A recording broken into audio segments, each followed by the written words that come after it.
ქუჩაში მოხვედრილი არასრულწლოვანი ახალგაზრდა საჭიროებდა თავშესაბარს საბაზისო მოთხოვნილებით გამოხმდება საკუთრ ამისამოს რის შედეგადაც მისთვის ქონდა მცდელობა რომ დასაქმებული იყო სხვადასხვა ადგილებში, მაგრამ როგორც ამბობს, როცა განცხადება საქართველოში ადამიანის სექსუალური ორიენტაცია და იგი მას თვითონ თავს უწოდებს უმცირესობის წევრია, მაშინ მისთვის ყველა კარი იქედება.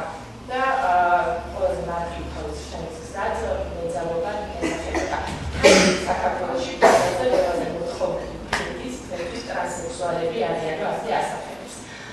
რაც შეეხება ოჯახურ მდგომარეობას, დღეისათვის დედამისის ნათლად აცხადებს, რომ მეშვიდე ანკავს ბაისახიდან გამომეცვალა მამა ადასტურებს და ის მდგომარეობას, მაგრამ უარყოფენ მასთან კავშირს და არ სურს, რომ შეხება ქონდეს. ხოლო დედი არის ერთადერთი გულმოწყალე ადამიანი, ვინც ამის აკითხავს და ამბობს, რომ ისაა და მალე იმედი აქვს, რომ მალე განიგონება და გახდება ჩვეულებრივი ბიჭი, როგორც ყველა მისი ასაკი.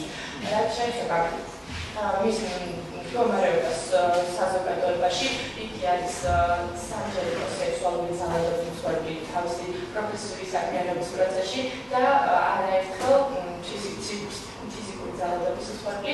ერთი შემთხვევა და აღნიშნულ განსაკუთრებით, რომ როდესაც ის ჩხუბის დროს გამოისახლა თავის მეგობარ ტრანსექსუალს, 16 წლის გოგონამ დაჭრა და საქართველოში დაახლოებით მისთავების მიტება და დაეწონა ასაშენებლად გოგოებისგან იყო ეს აკრეზია და უნდა გამომახვილოთ, რომ მხოლოდ ქართველი მამაკაცები არ არიან ძალიან უარყოფითად გამოკიდებული LGBT საკითხების მიმართ.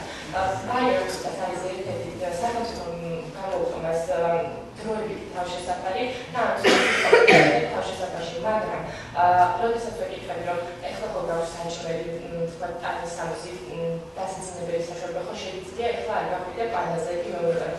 მე დღეს მხოლოდ დღეით დავსვენებ ამდენად უკვე 17 წლის ამარი გავხდებით ამერიკის და ჩემი პანაზე გავხდა ფულიშა მოსულაც არ არის სასიამოვნო პროცედურა ეს არის ბრძოლა გადარჩენისკენ მემჭირდება თანაზოგი რის შემდეგაც შეძლებ ჩემს დამოუკიდებელ ამ 18 წლის შემდეგ თავის დამოუკიდებლად უზრუნველყოფას. ჩემი აზრით მაინც საკმაოდ მძიმე სიტუაციაში იმყოფება და სურს რომ მინდა რომ პატარა ამონალით წაკითხოთ თავისი საუბრიდან.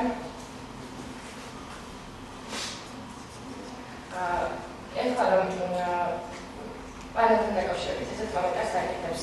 ყოველდღიური მასალა ცხოვრებაში სხვა გზა არ მქონდა. მე ამჩევია ტრანსექსუალობად ასე და დავიბადე და არჩევანი რომ მქონდა და ტრანსგენერალური კვალიფიკაციები.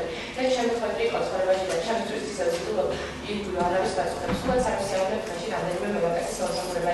იცით ამ ხალხის ისეთებია, ვინდოდის რაც დამხმარებს განსაკუთრებით ქართველი და ნასვამი მამაკაცები არასდროს ვიცით. მაგრამ საქართველოში ჩვენთვის ყველა კარი ჩაკეტილია.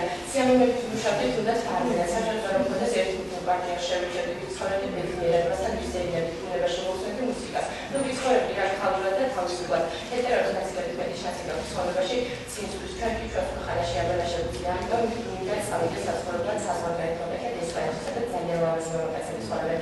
აგრეთვე 18 წლის გავყიდე. ვეღარ ვიცხოვრებ ცენტრში, მე რა უნდა სადღაც წავიდე ჩვენ განავარდით ხელოვნებად მომავალზე ვფიქრობ და ვმუშაობ, ხოლო გზის შრომის გამო.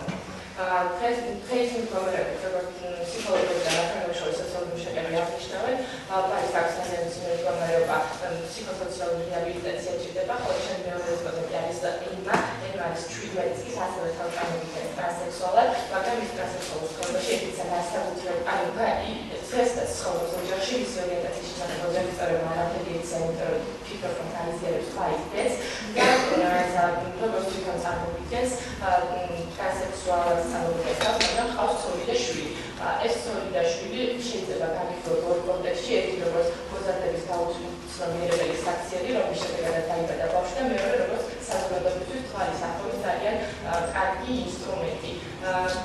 იგივე პრობლემებია ქართველურ საზოგადოებასთან მიმართებაში ემას, იგივე მიზეზით ვერ გახდა ვერ დაამთავრა სკოლა და მიზეზითაც დაი, და შეხედებას ნაყოფდა არც ერთხელ სექსუალური ძალადობის მსხვერპლი, მაგრამ უახლოესი ერთი თვის წინ, მასზე როდესაც იდიოსექსი იყო პროფესიული საქმიანობით დაკავებული, ფიზიკურად იზალა და ორმა ჰეტერო მამაკაცმა, რის შედეგადაც მან მიმართა სამართალდამცავ ორგანოებს და აღნიშნულ მოძალადებილებს და ის აღიკვეთათ თავისუფლება 8 წლის ვადით.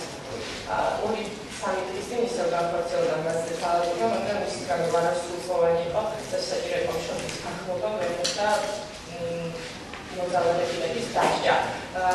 Ემას ვთქვით, რომ გემოგრაფია შეუძლია სტატისტიკისა და სწავლის კოლეჯის პროფესიების შეფასება, მაგრამ ამიტომ ძალიან ცოტა ფუნქციონალურია და ისი უჯრედის ამიტომაც საკმაოდ შემოსავალი რაც შეიძლება მივიღოთ აღნიშნული პროფესიიდან. შემდეგ ჩემი რესპონდენტის ლუქსი არის ყველაზე საინტერესო რესპონდენტი იმდენით, რომ იგი 7 წლის ასაკში იყო სექსუალური ძალადობის მსხვერპლი, მასზე იძლეოდა მისმა ნათესავმა, რომელსაც საუბრობს სახში პროფესორები დასწრებული პროცესში და ფიქრობდნენ, რომ თანამდებობა პირველად იძლეოდა 5 წლის ასაკში, მეორე იძლეოდა 7 წლის, ანუ პირველად იყო მხოლოდ შეხედა არ იყო სექსუალური აქტი, მესამე ცნობილზე სამედალენა მოახერხა მასთან სექსუალური აქტის დაკარგვა ძალისმიერად და ჩათვალა, რომ მის ურთიერთობა საკმაოდ ნორმალური იყო. ყველაზე ცუდად ის არის, რომ არ ბენეფიციარს არ აღნიშნებოდა არანაირი ინფორმაცია, არ